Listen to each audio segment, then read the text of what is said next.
and he's also the scientific director of the OML Center. And he's also an affiliate professor of the University of the Philippines of Los Baños, and as well as an academician of the National Academy of Science and Technology. So everyone, may we please welcome Dr. Rodel Lasco.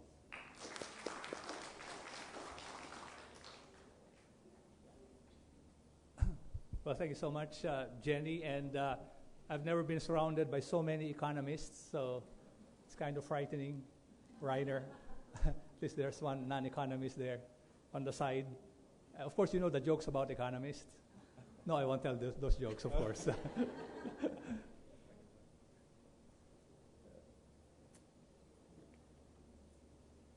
Okay, so my talk is, of course, not about economics. I'll be talking mainly about perhaps a broader issue right now, which is what we may call one of the defining, if not the defining issue in terms of global change and in terms of the changes happening right now around the world. And of course, this is all about climate change and, of course, trying to link that with food security.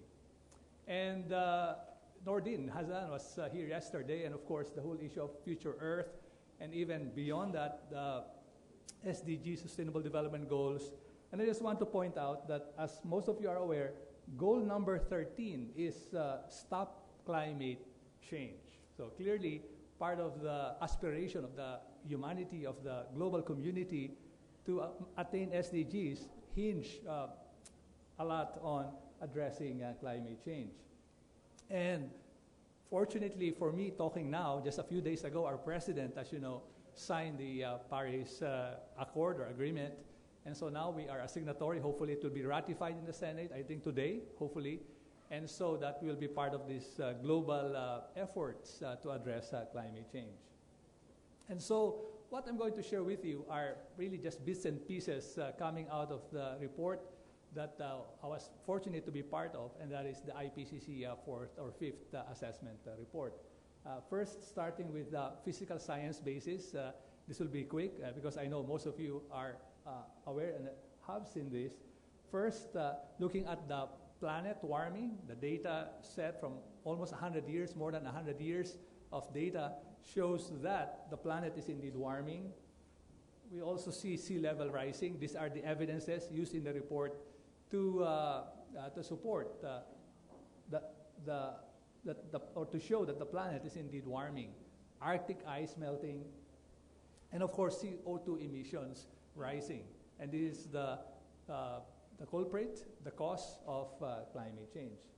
And looking forward, the projections show, depending on the scenario, that the planet could warm by, of course, 4, 5, even 6 degrees in the next 100 years. And I'm sure you're familiar with this, temperature rising.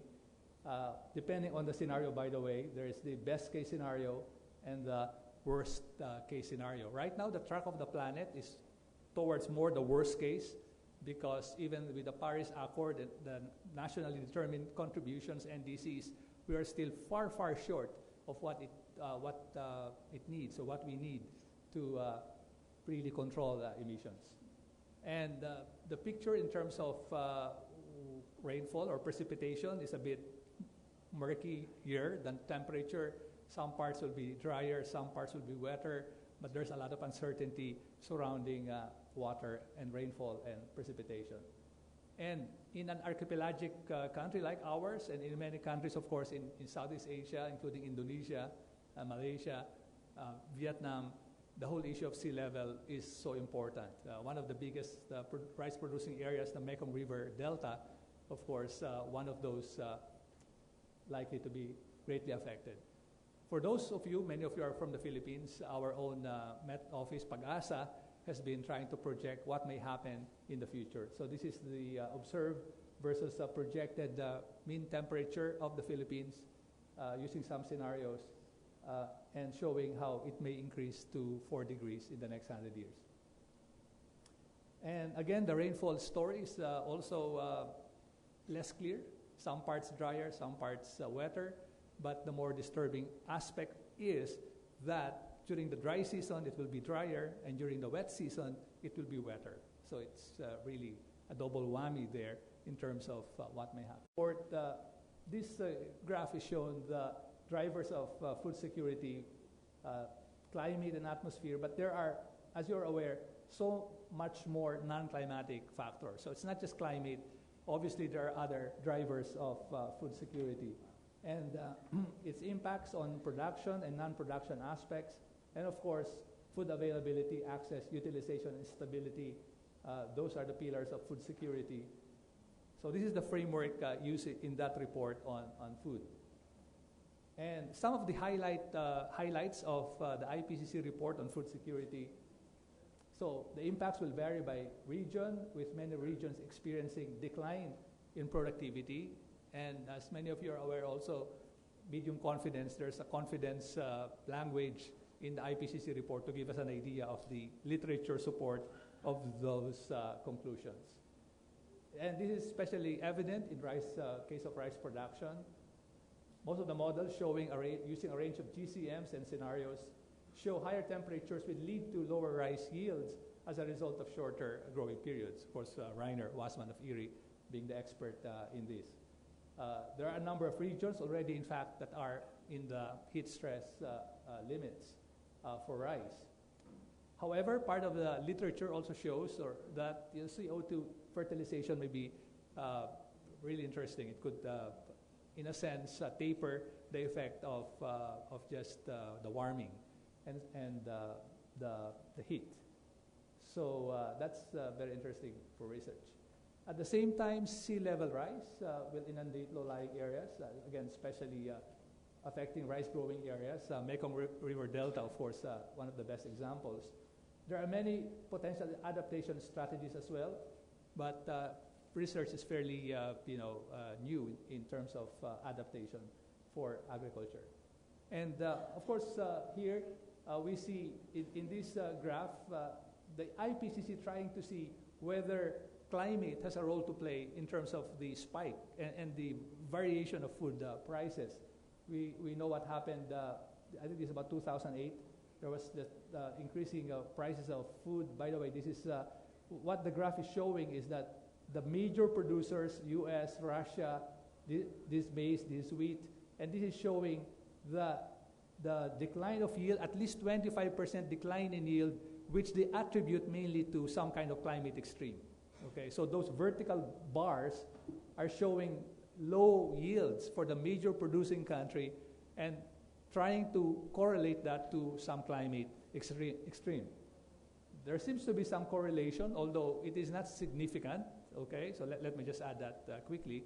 So they're trying to see, but so far the findings, at least based on the literature reviewed, is still not that significant, although there seems to be correlation between those events and global food prices. And part of the reason, according to the IPCC, is that the food prices also track down the price of crude oil, which is very, very highly correlated to those prices. So, and well, you are all economists, probably will be able to explain this graph even more better than me, I mean. Okay, now here's another graph showing this time the number of literature or estimates, the number of estimates that is in literature, and trying to see how the climate trend, the recent climate trend, this is not projection, this is actual climate trend in the recent past and up to now, and showing the effect of those trends to yield of crops. On the left side, this is percent per decade. So most literature shows that the yield is negative. This is negative 2.5, negative 5 to 2.5, negative 10 to 5. So most literature shows that the yield impact of climate trend has been negative in the last, in terms of all the literature reviewed. But there are, of course, as well, a bit of positive as well, not significant, this bar, but most of the literature showing that. And in fact, here on the right side, we see, again, the same literature reviewed, compared in terms of the region, so that is tropical, temperate. This is 0, okay, that is 0. In other words, no change at all. And this is, of course, negative, negative 6, negative 4, negative 2. So, well, the median for tropical crops is close to zero, although, well, the range is mainly negative. For temperate, it's negative. This is in terms of the model, whether statistical or processed to the models. This is whether CO2 is considered or not.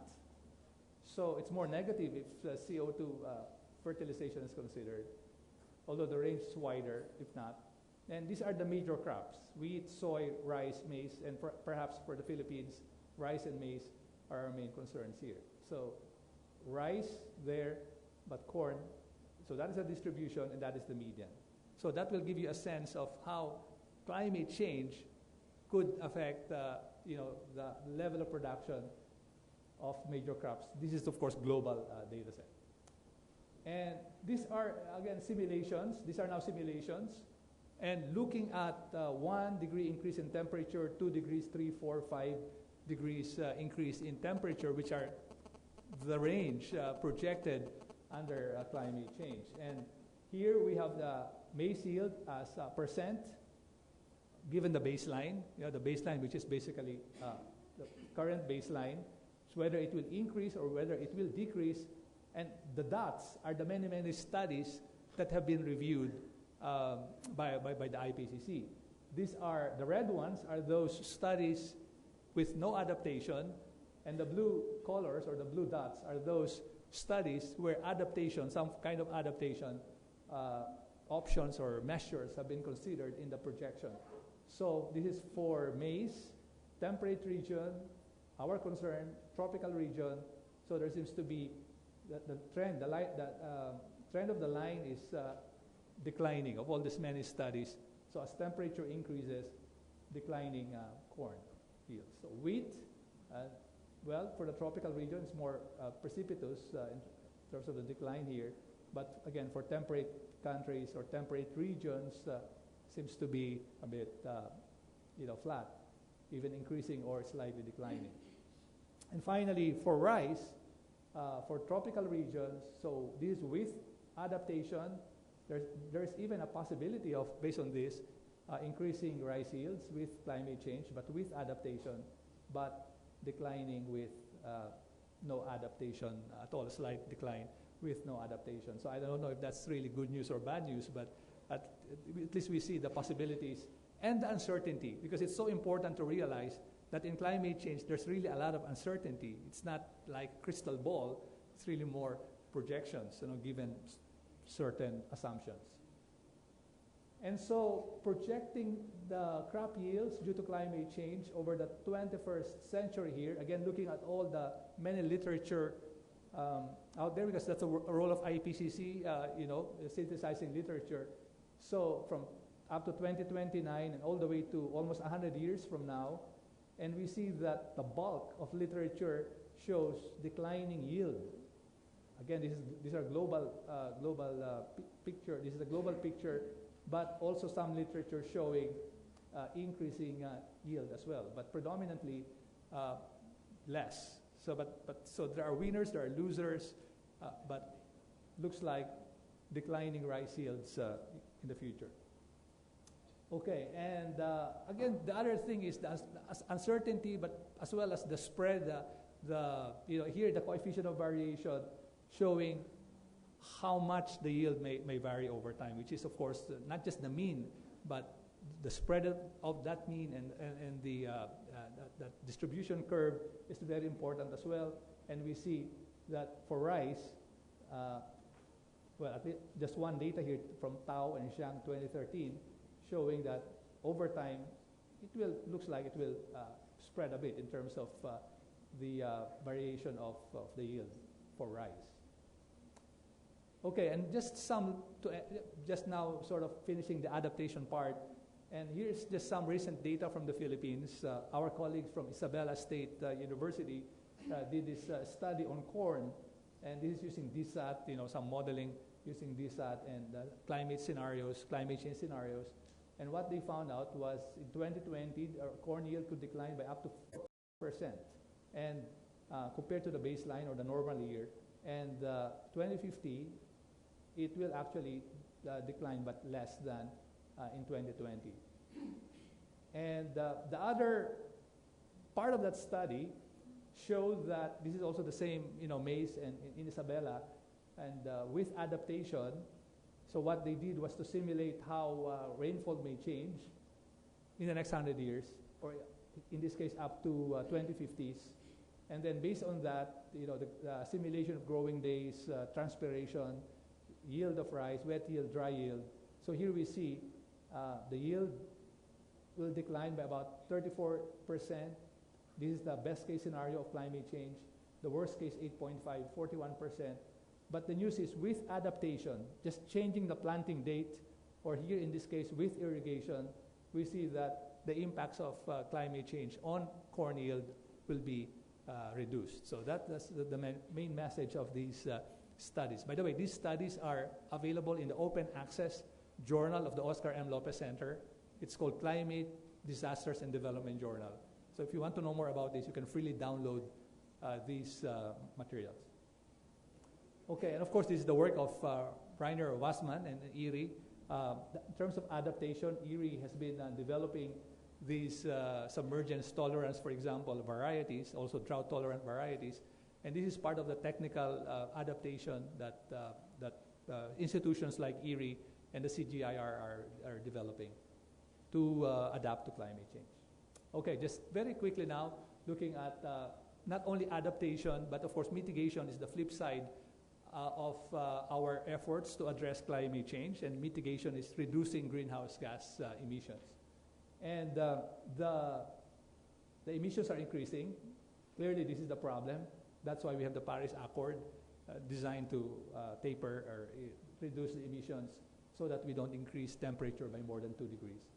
And here I want to show that AFOLU, that is agriculture, forestry, and land use. So AFOLU, all of us are there, agriculture, forestry, and land use, comprising a quarter, about 24% of all the emissions. So clearly, the agricultural sector contributes a lot in greenhouse gas emissions. And if we break it down, we see that agricultural soils, enteric fermentation, this is of course from animals, ruminants, manure management, and rice cultivation are, the key contributors of emissions from agriculture or AFOLU. But at the same time, there is a lack of mitigation potential in agriculture. We can help reduce greenhouse gases through cropland management, the management of organic soils, grazing land management, dry land, rice, livestock, manure, agroforestry, and others. And this is just comparing agriculture versus forestry. So both of those, as part of AFOLU, can contribute a lot in terms of mitigating or reducing greenhouse gases. And Asia, in fact, has the largest potential to reduce greenhouse gases from AFOLU. Okay, and so finally, my last slide, just bringing it all together, I think we have an opportunity in terms of doing research and development work. Again, in looking at the impacts on crop productivity and food security, how do we adapt? These are very, we're just in the baby steps, really, in the developing world in trying to know more about the impacts as well as how we can adapt in the agriculture as well as in the food security sector. We need more adaptation measures. There are many out there, but a lot of them are anecdotal, and we don't have much scientific evidences or studies evaluating these adaptation measures. In terms of mitigation, we can still do some work, a lot of work, in how to reduce greenhouse gas emissions from production systems. And of course, policy studies in support of adaptation and mitigation, including economic policies that drives a lot of these actions. And so hopefully with this, provided you some overview of what's happening in terms of climate change vis-a-vis food security. Thank you so much, and good morning to all of you.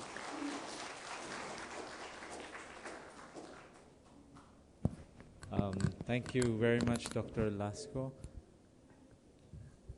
Let me just get the plaque of appreciation. I think I have it at the back. Can I ask the help of of our Secretariat.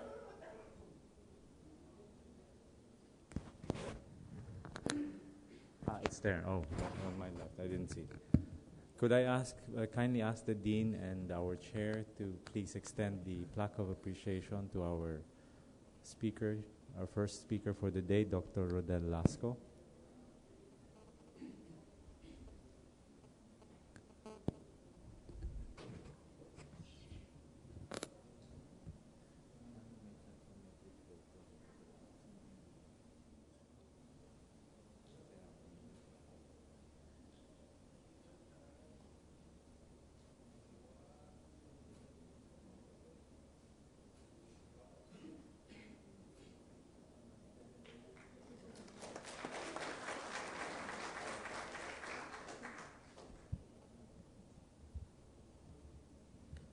So good morning again. My name is Mel Molina. So bear with me. I'm still here on the second day. But for the next speaker, I'm very privileged that I have worked with this guy beginning in May 2010. And I've learned the art and the science of rice trait modeling from our next speaker, Dr. Eric Wales. He is the L.C. Carter Endowed Chair in Agricultural Economics and Distinguished Professor of Agricultural Economics from the University of Arkansas. He has been a faculty member in the department since 1980, and he conducts research on agricultural policy, trade, marketing, with an emphasis on the rice sector. Thank you, Eric, for coming from the U.S. to here, staying with us for a few days, and then going back tomorrow. I hope you enjoyed your stay in the Philippines. Eric? Thank you, Mel. Thank you very much for the organizers of this conference, and certainly looking forward to making this presentation. The topic is global regional challenges and opportunities, implications for agricultural development. And what I really want to talk about is sort of what is driving sort of the current different environment, not the climate change environment, but really the climate of politics, the climate of the social environment. And it's kind of ironic that we're having an international conference when we are in the midst of kind of an environment of anti-globalization. So I want to sort of address some of the issues associated with this idea of are we headed towards a de-globalization? How have the politics of fear overtaken what we have come to know as a sort of a global environment of progress and economic social order that promotes cooperation, peace, and progress? And what are the implications then for agricultural development? So 2016 has been really kind of a very bizarre year.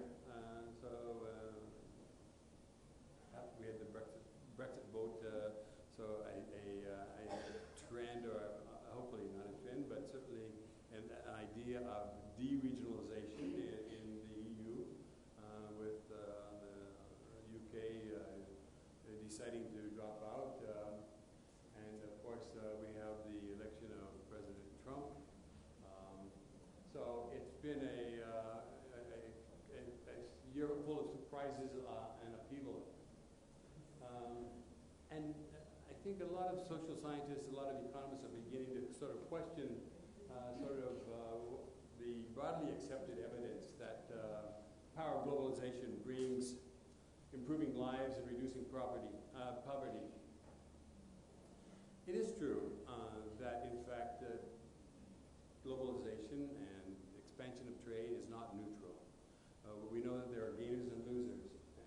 Anybody who teaches international trade has to teach, in fact, that fact. But what is important about that is that those people who are left behind are now, at least in the United States, were a significant majority. Enough of a majority to elect President Trump, who ran on that fear and that anger associated with being left behind.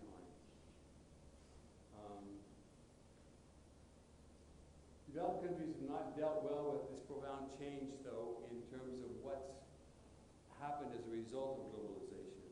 And that is, the developed countries have really moved away from a manufacturing economy to a service economy. And as that has happened, we have not adopted policies which has sort of mitigated the costs on the losers by doing retraining, by reorienting the labor force. The labor force is in the U.S., and so we have people still in Detroit who still think that they should be entitled to a job manufacturing automobiles when in fact they are no longer competitive in doing that. So this is really I think the basis of the problem that we're dealing with in terms of the kind of population that is fearful. And what has happened is that we've elected leaders now who, particularly in the United States, who are following a policy of what I would call beggar thy neighbor.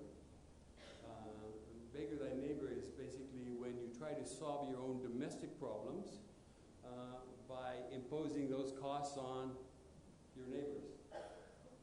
And certainly, a prime example is telling Mexico that they should pay for the wall to keep immigrants out. Right? If immigration and job and employment is a problem in the United States, we're telling Mexico you should help us build or pay for the wall that we're going to build. That's called beggaring thy neighbor type of policy, imposing those costs on our neighbors, and it's a terrible policy because it basically extracts the solution, the cost of that solution from your neighbors and from, in this case, developing countries. So what I wanted to talk about and just look at a little bit of what's been happening with regard to the key elements of globalization. And so we'll look a little bit at capital flows, what's been happening with capital flows, what's been happening with trade as a percent of GDP, and with labor and migration. Those are basically three elements of globalization. And on top of that, then look and see what the policies are that are portending in terms of the future for that and the private sector adaptation. So if we look at, in this graph, from 1989 to 2015, the capital crash, financial crisis, of course we had this exuberant expectation, this is Greenspan's term, right? Talked about this investment and incredible cross-border flows, particularly European banks were buying into the subprime mortgages in the U.S. and lending very freely to the Mediterranean countries, and got caught up in this financial crisis. And what happened to cross-border capital flows was in this adjustment, very dramatic decline in cross-border flows, and these are in terms of percentages of global GDP. So this is global cross-border capital inflows as a percent of global GDP. This is what lubricates foreign direct investment, for example, and buying of bonds. And as you can see, there was a slight recovery following this global recession, but we've now tailed off even lower, to a lower depth, where it's only 2%, 2.6% in 2015 of global GDP. So the question is this adjustment appropriate away from this high level, this exuberance that got us into trouble? And if it isn't, then what is maybe a more appropriate? So if we decompose these cross-border flows, so this is based on a study done by McKinsey, a global institute. So between 2007 and 2015, cross-border bond purchases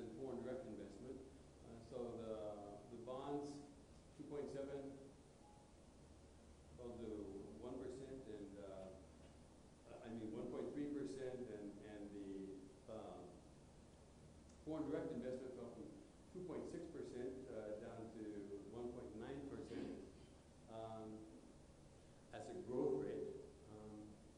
But lending by banks, cross-border lending by banks, actually became negative. In fact, foreign banks started pulling more payment back rather than lending out.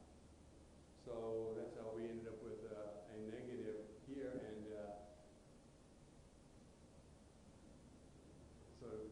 describes sort of this collapse of cross-border bank lending.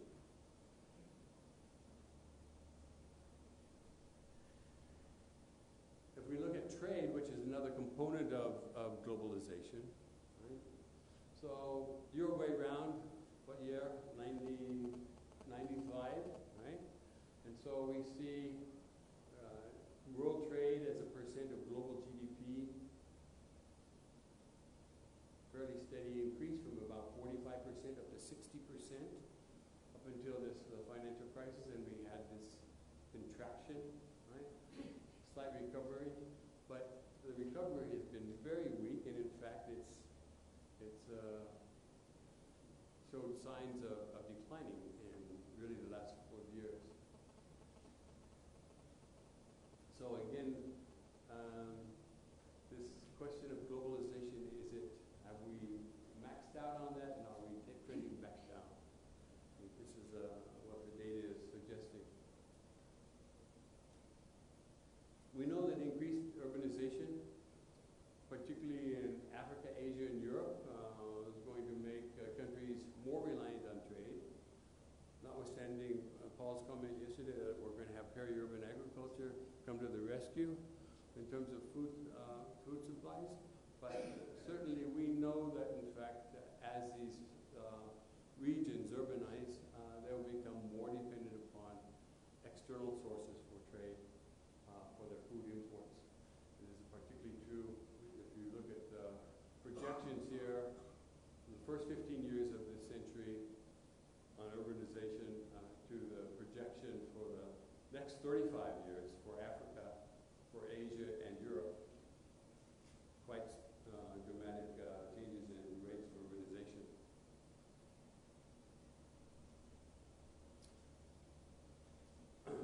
And then the third element of globalization has certainly been sort of labor mobility and migration. And part of that explanation is that, in fact, we've got crises taking place throughout the world. And so if you look at the gold area, which is the refugees, we see increases there, which is helping to drive up this international movement of populations. But in fact, mobilization of labor has been relatively untouched by these recent events. But that's really kind of the thrust of Trump's policies, is to create barriers now for release of visas for immigrants to come into the country. So what are the implications for agricultural development of these phenomena? Yesterday he said, he's hitting his head, says, Trump's initial announcement earlier this week of a 30% reduction to support an expansion in defense spending, to support an expansion in infrastructure development. He's going to cut the State Department. That includes the budget for USAID, will be cut by up to 37%. That's a significant hit in terms of official development assistance by the U.S. So we know that this is has potentially serious consequences. Foreign direct investment is a key driver of technology and ag development, certainly in terms of what the private sector is doing. And so President Trump is also providing large incentives to try to keep foreign direct investment, particularly investing in jobs where these companies can take advantage of low labor by threatening to impose threatening to impose border adjustment taxes. Border adjustment tax is basically a tax on the value added of imports. So again, these are sort of beggaring thy neighbor policies, which again are an attempt to try to solve our structural adjustment problems in the U.S. on the backs of developing countries. International migration is a key driver for remittances. This is particularly important in Central America. In some countries, that flow, the remittances from international labor, is even larger than foreign direct investment for some of these countries. The U.S. Congress is currently proposing a 50% cut in the H-1A, which is sort of the highly educated immigrants. So Silicon Valley is up in arms over this kind of an idea. We know that that's a major driver of economic progress and growth in the United States. And the H-2B visas, which is our temporary agricultural workforce. And so the farm sector is flow of labor. So this has caught a lot of people's attention. And again, it is what I would call a beggaring thy neighbor kind of policy. Finally, if we look at trade, it's a key engine we know for agricultural development. Based on comparative advantage, it gives rise to economies of scale, increases in productivity. It's how nation after nation has developed its agricultural sector by moving from subsistence to comparative advantage in production. That's to Mexico to rewrite NAFTA. Withdrawal from TPP. Again, these are certainly not welcoming kinds of policy gestures. Again, I think it is not a positive development in terms of agricultural development for the world. So if we look at the challenges for agricultural development, and I think they were very well addressed yesterday. Paul particularly, I thought, did a very nice job looking at a set of issues on how you define food security and what are the components of what creates food insecurity, how to increase production and availability of food, improving quality of food, improving the supply chains, the distribution and accessibility of food. Agriculture in the larger environment and the political economy. This presentation just before mine in terms of looking at the impact of climate change. These are important challenges in and of themselves. Without this additional sort of beggaring thy neighbor types of policies that the developed countries are now engaged in. And certainly how to operationalize technology generation and transfer is now going to be more challenging, I believe. Institutional support systems, again, I think that their role is going to be more challenged and more important moving forward, certainly over the next 4 years under the Trump administration, with an increasing role for international organizations, NGOs, and the private sector.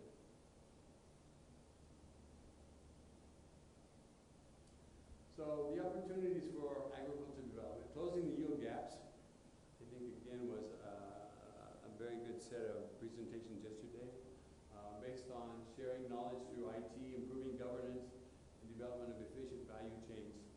These are things that can happen with existing knowledge systems. We know that there are yield gaps. This graph is quite telling when we look at. So if there were no yield gaps, each of these regions would be out here on these 4 crops for corn, rice, soybeans, and wheat at 4. Right? So North America basically has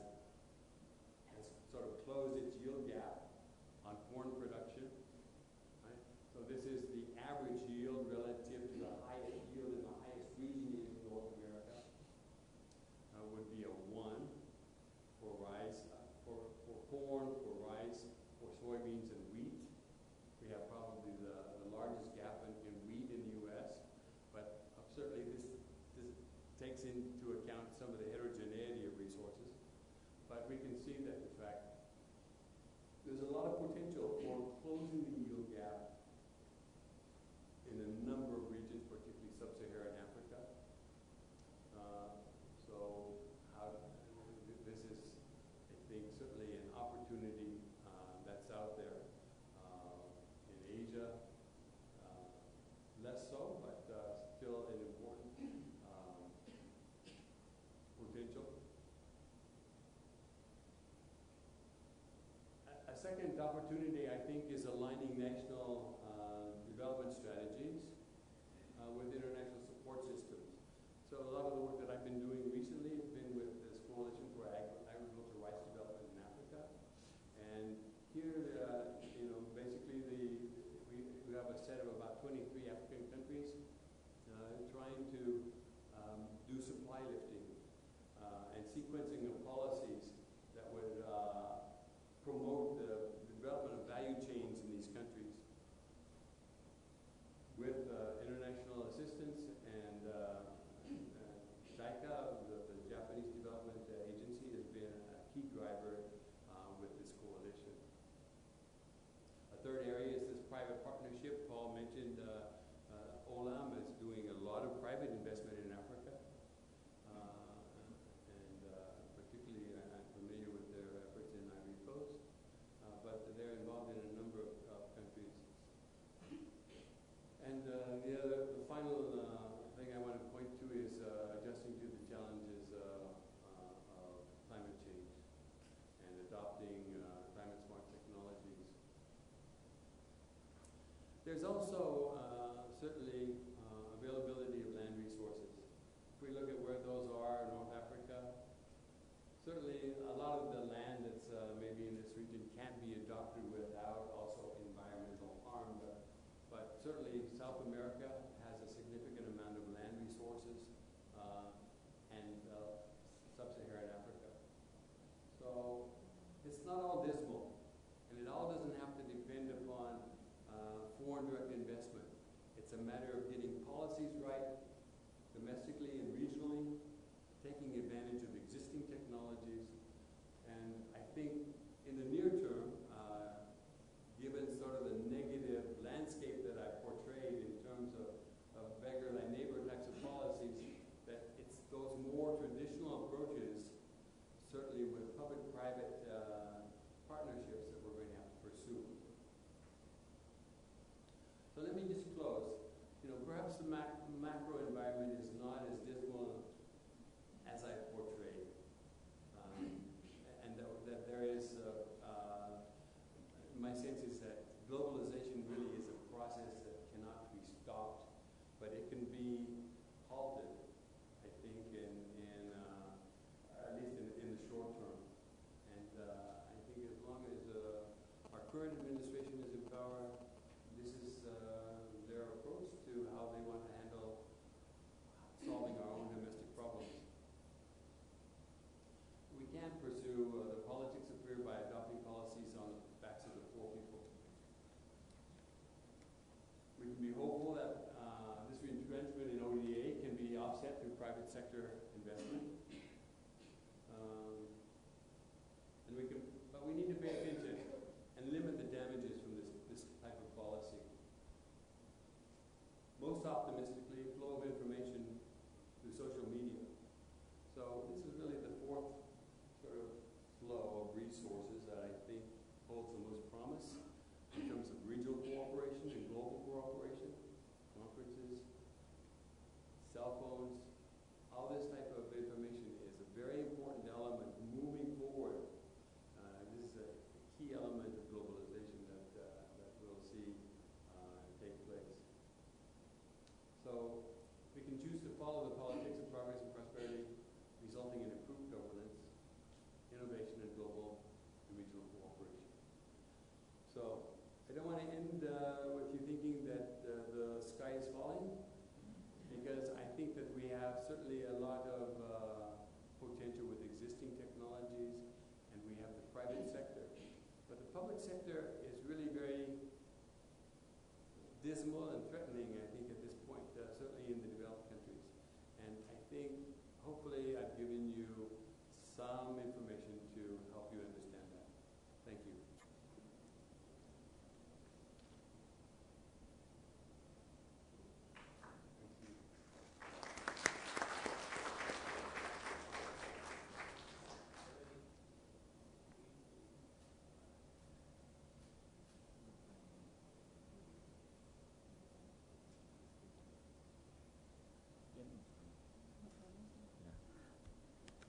Thank you again, Dr. Wales.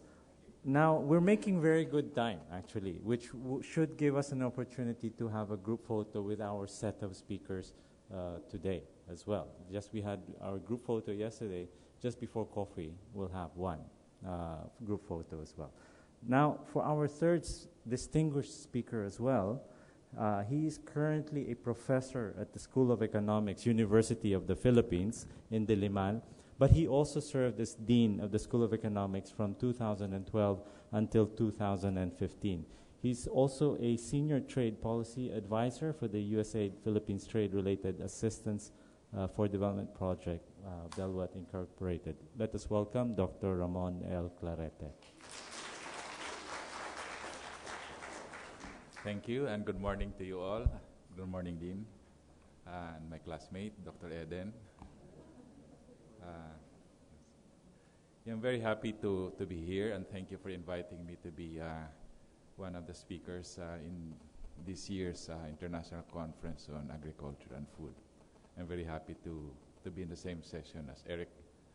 We've been working maybe 6 years ago on after the 2008 international rice crisis.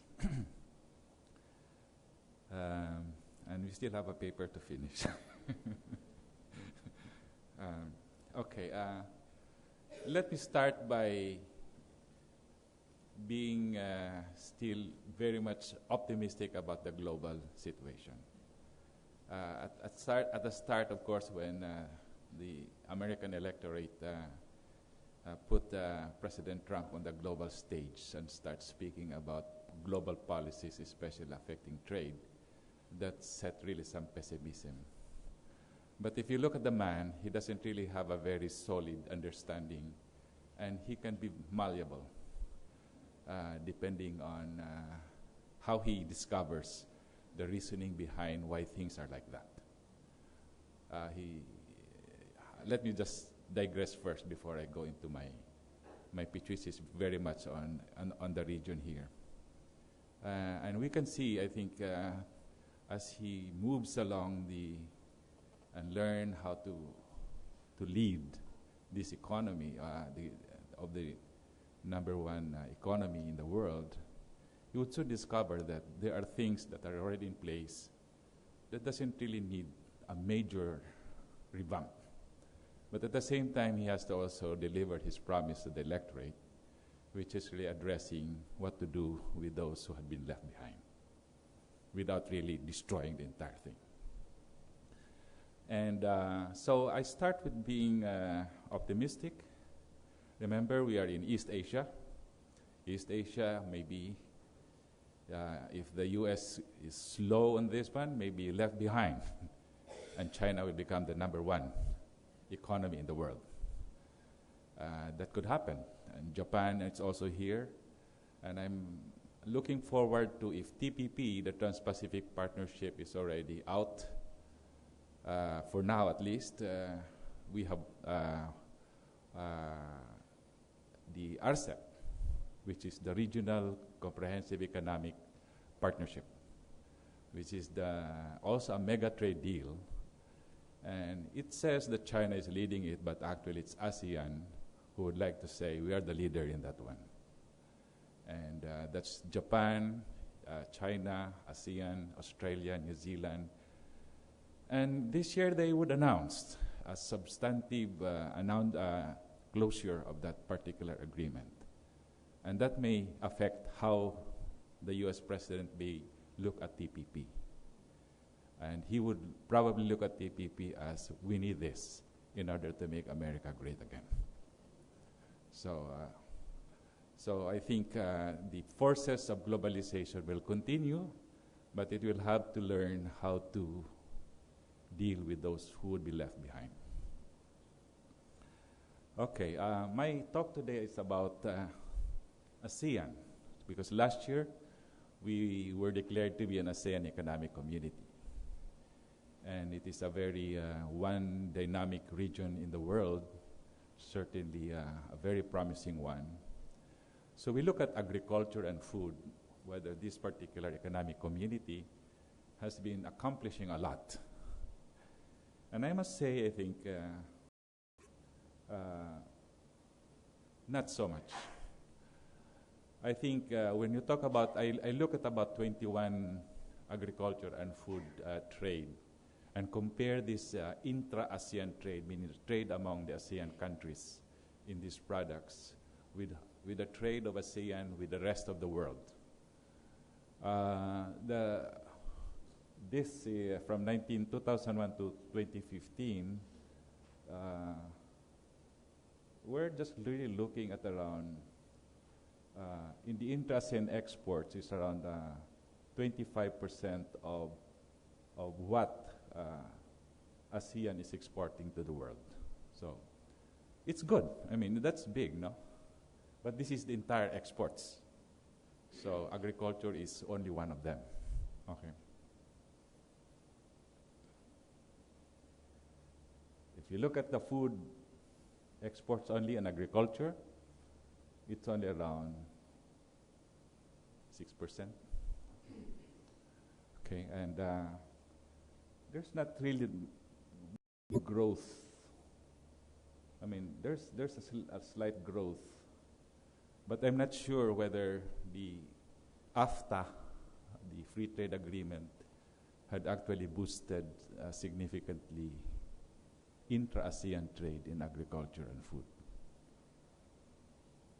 Let's look at the imports.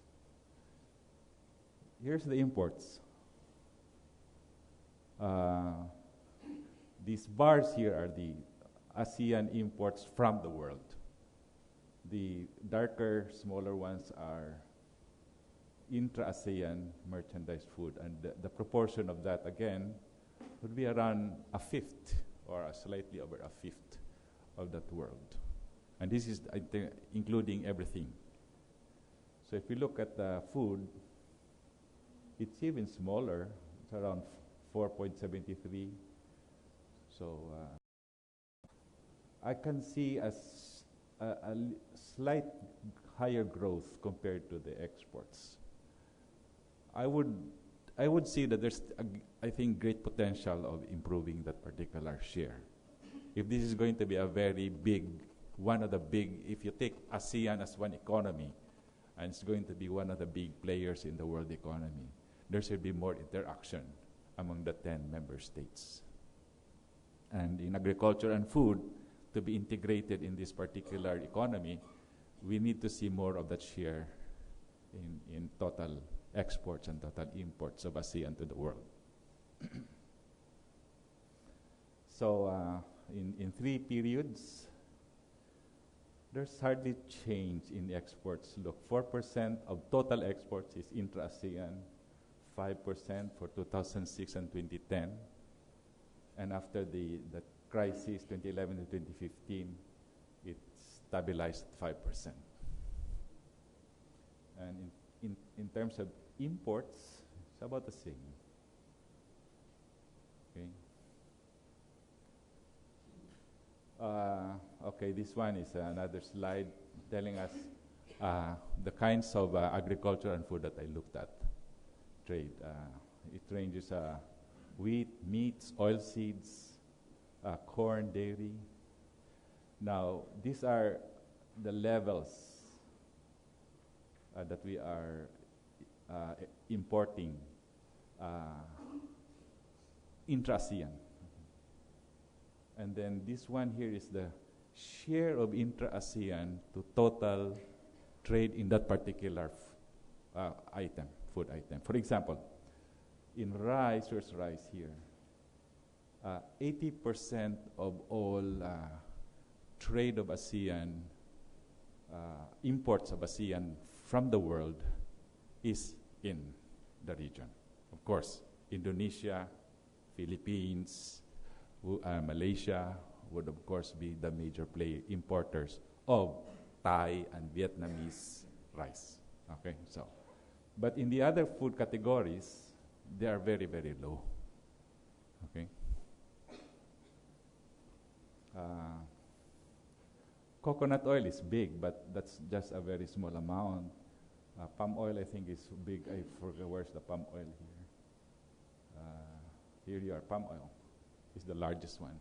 Malaysia is very successful in that one. Same chart, but this time for exports. Well, here again, wheat and maize, corn, dairy are in. This is ranked in the basis of how much of the total trade of exports of ASEAN to the world is explained by the Intra-ASEAN. So, for example, 94% of exports, and this is just a very small, so forget about it. It's a 4 million. We are not really a producer of this. Okay. Here is the bigger ones, palm oil. And 11.58% of that is exports to the region. So, of course, Malaysia is a major player in the palm oil market, exports. So, ASEAN is still doing business primarily with the world, rather than with itself. Okay, so that's, my topic is about that.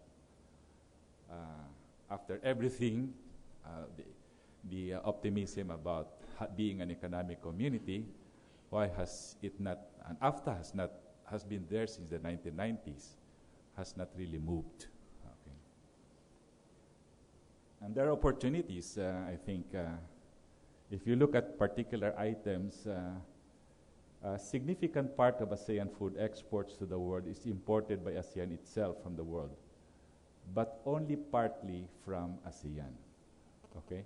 In other words, many of us are importing those items, but we're importing it from the world. And many of us in ASEAN are exporting to the world. So there's really less interaction among us. Okay. So if we are importing it, why don't you import it from here, from this region? Okay. So that's the big question, basically. Is it quality? Well, you can do something about quality. That's part of increasing the productivity and refining your processing. That's something that we can act on. In other words, we have the resource to produce it, and we have the demand. So why is it not happening? Why did AFTA not bring us to that point of deepening food trade in?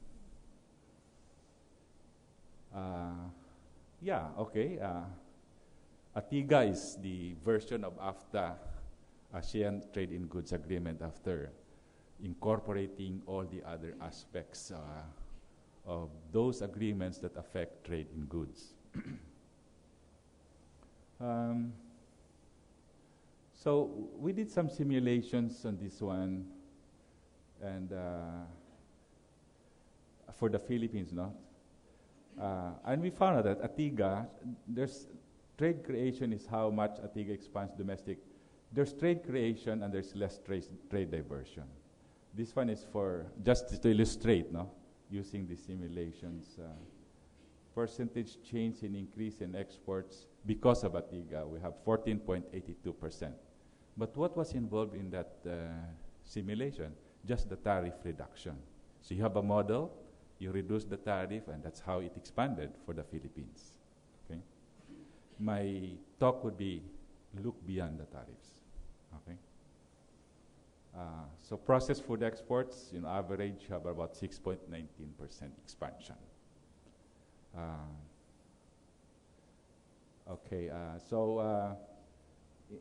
So I say that just simulating in tariff reduction, which is a barrier in trade, we can see some significant improvements in local trade, for the Philippines at least.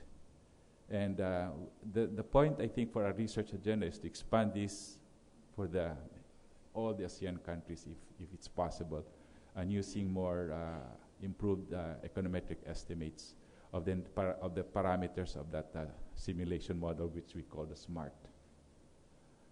So what's wrong? I mean, if we have a AEC, we have reduced tariffs. Definitely, I have a chart. I did not put it anymore there. It's trade costs. Okay, the new category of barriers that is everything in it. Well, it's when we have trade in agriculture, it is not just how much you pay the customs for imports. We consider quality, safety. We consider, because it is usually produced in far-flung areas, so the transportation, the logistics. We consider the characteristics of the product, which is highly perishable, so how you handle this. And because it's food, you have to really satisfy very strict standards. Look at that, all those requirements, which may be, in fact, very difficult to meet for developing countries, which are mostly here in ASEAN.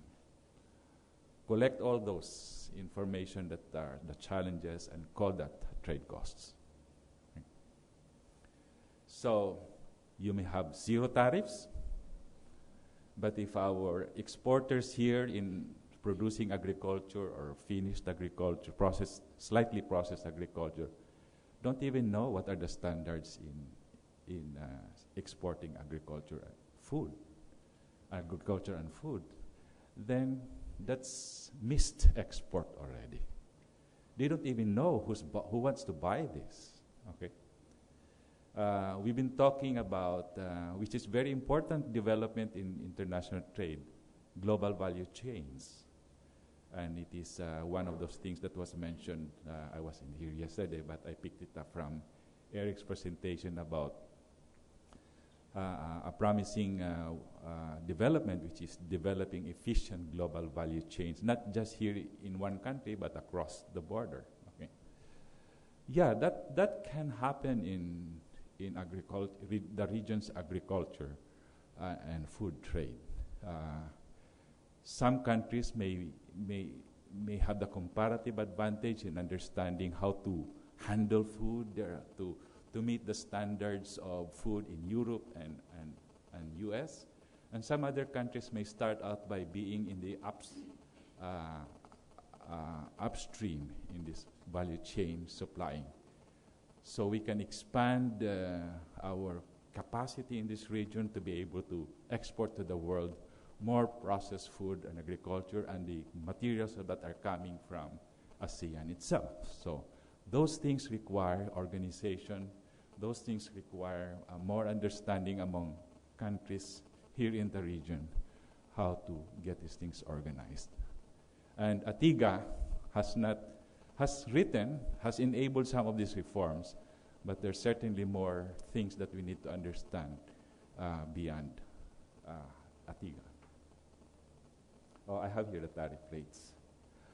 Yeah, this is now the new Bible for trade barriers, non-tariff measures. So tariff now, which used to be the object of GATT, liberalization for about half a century, that's gone. Now we deal with so many things. The challenging part of this is these are measures that are legitimate. These are measures to protect the safety of the population, the plant population, the animal population. SPS, I'm referring to it. There are some markets that are catering to specific standards, so we have to be also responsive to that. So these are some of the ranges now. And you know what?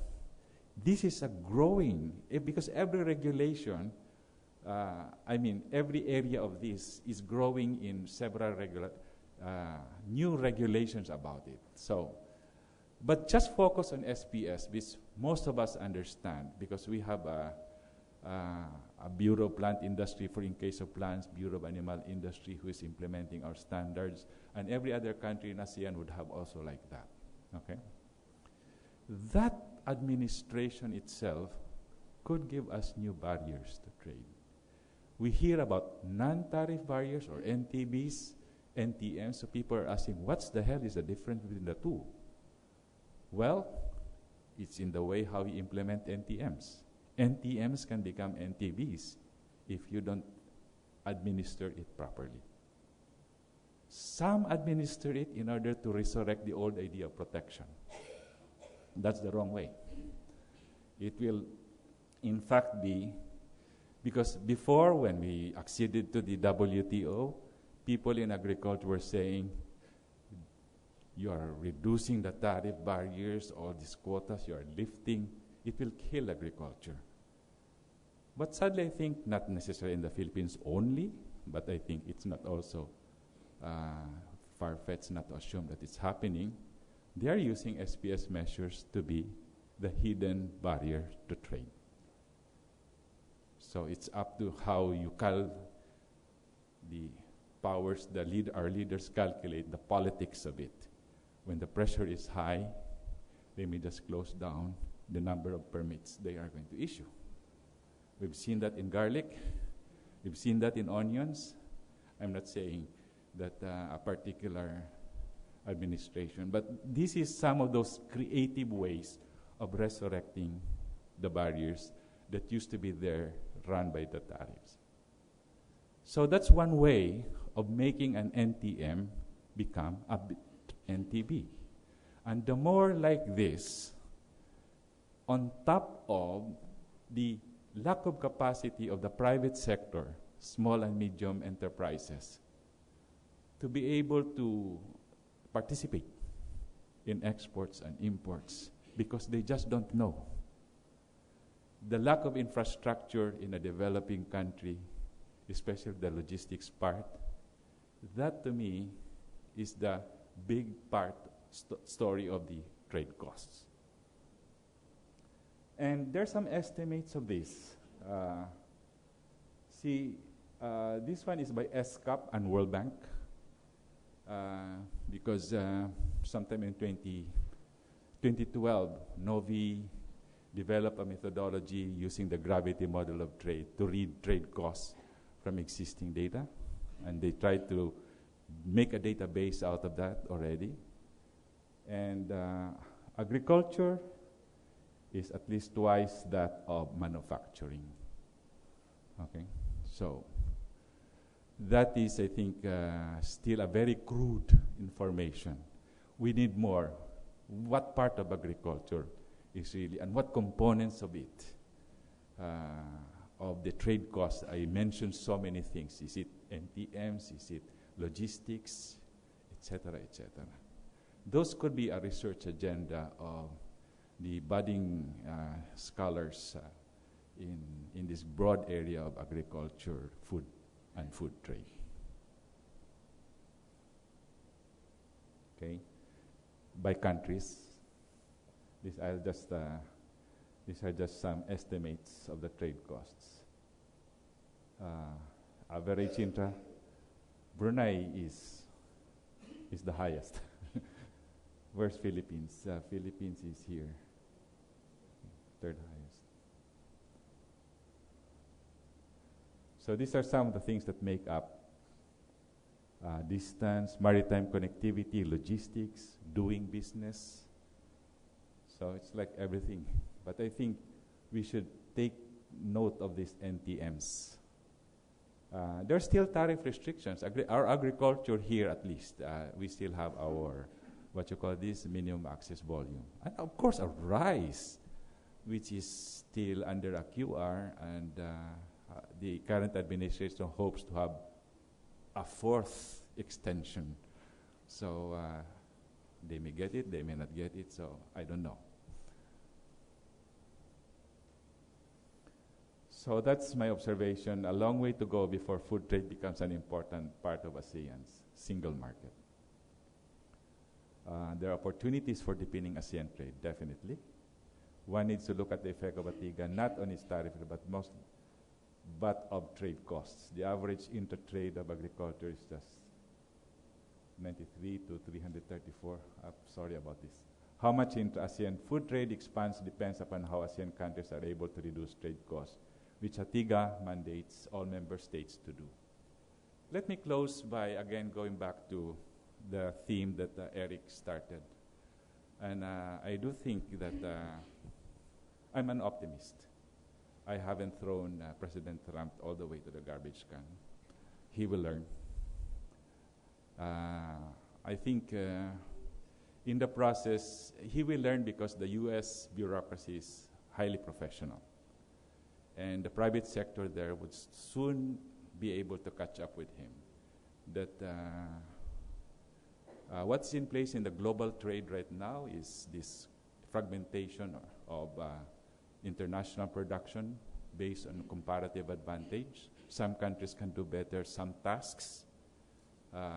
Pick any product now, I think that's really a collection of tasks produced by several countries. If you think China is the #1 exporter in the world, that may be so because our statistics are designed to reflect the final output. But if you look at the cell phone that China's exported, 30 countries may have a part in it. So it's really ours. So even the US is part of it. Most of the branded products that China exported, that are brands, trademarks that are owned by some American firms. And the president in the United States would soon realize that there's something there that is an asset to the US economy. But I think they still have to look at ways how to bring in those who have been marginalized into the process of sharing the gains of trade, because there's still a lot of gains from trade that we can produce here in this region. And I think the greatest pressure, I think, if I understand the man from his actuations, is fearing that he would be left behind. If the East Asian RCEP would soon rise, I think TPP would follow in another name. Thank you.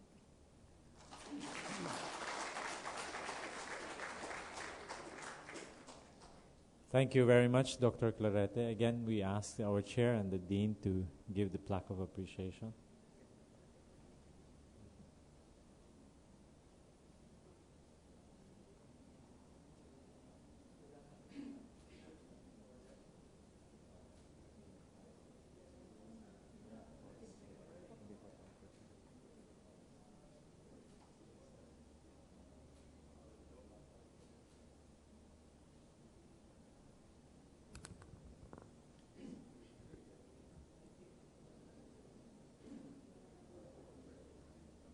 So again, thank you. Then at this point, we ask everyone to please join us in the front again to have a group photo with our speakers of the day, including our next set of speakers as well. Dr. Villarreal is here, and representing Dr. Iborra is Dr. Thomas Cabagay.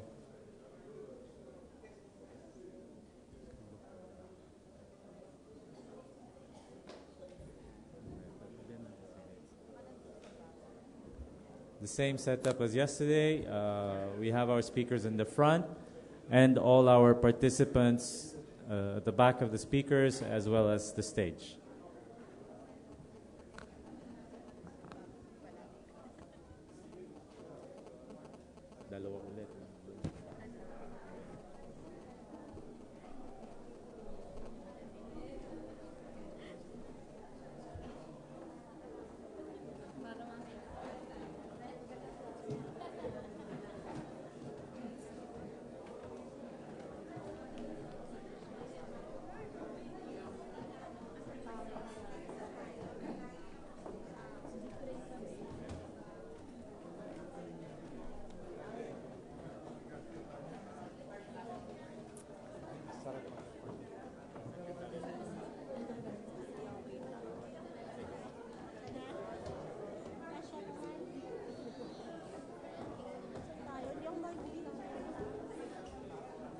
Dito sa likod po, pwede din dito. Pwede pa sa likod nila dito.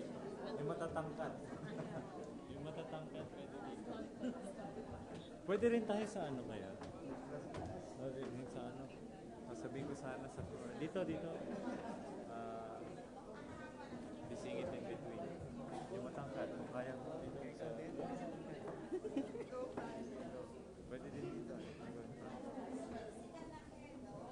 Yan. Sige, kita tayo. Mag-compress tayo.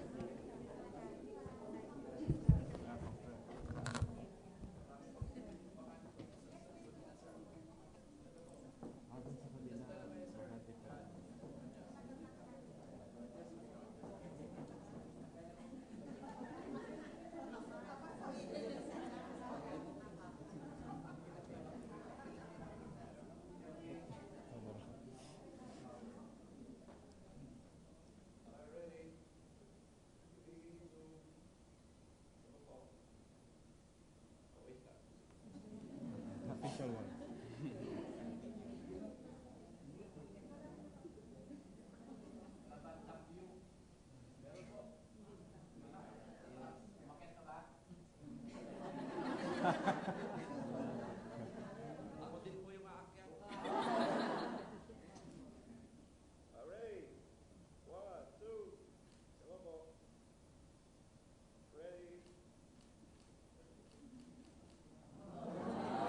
One more. There will be one more.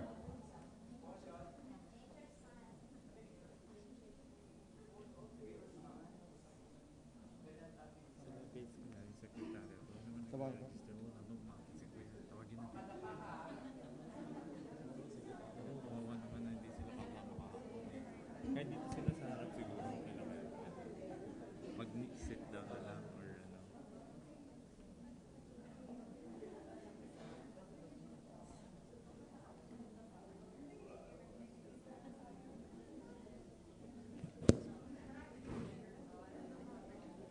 Rinig ko sa likod, yung sa boses namin. Parang mahina. Yun nga eh, yung sinasabi eh. Mahina kayo. Mahina nga eh. Pero yung speaker ko. Yung secretary, dito daw secretariat.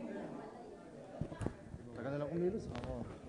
Kuya, kukunin din yung secretariat. We wanted to ask the secretariat to join us. Yeah, they didn't have a picture yesterday, so. Bagang kumilos. Sige. And I abate.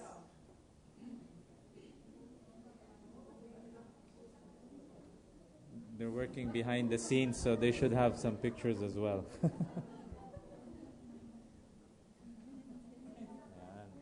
Thanks.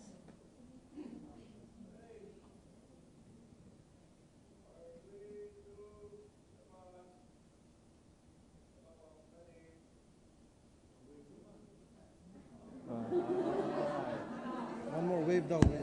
Wait. You have to wave. Wait.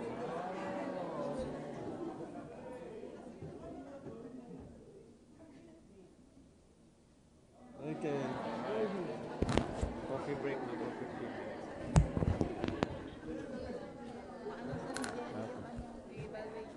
Yeah, evaluation. Yung feedback. All right. I think at this point, as you try to go back to your seats, we would like just some reminders. Our secretariat gave you some feedback forms. We would appreciate if you could give it to them during the coffee break, which we will have right now until 10:15, or you could also give it during lunchtime to the secretariat table outside. So now at this point we could have our coffee break for 15 minutes. Thank you.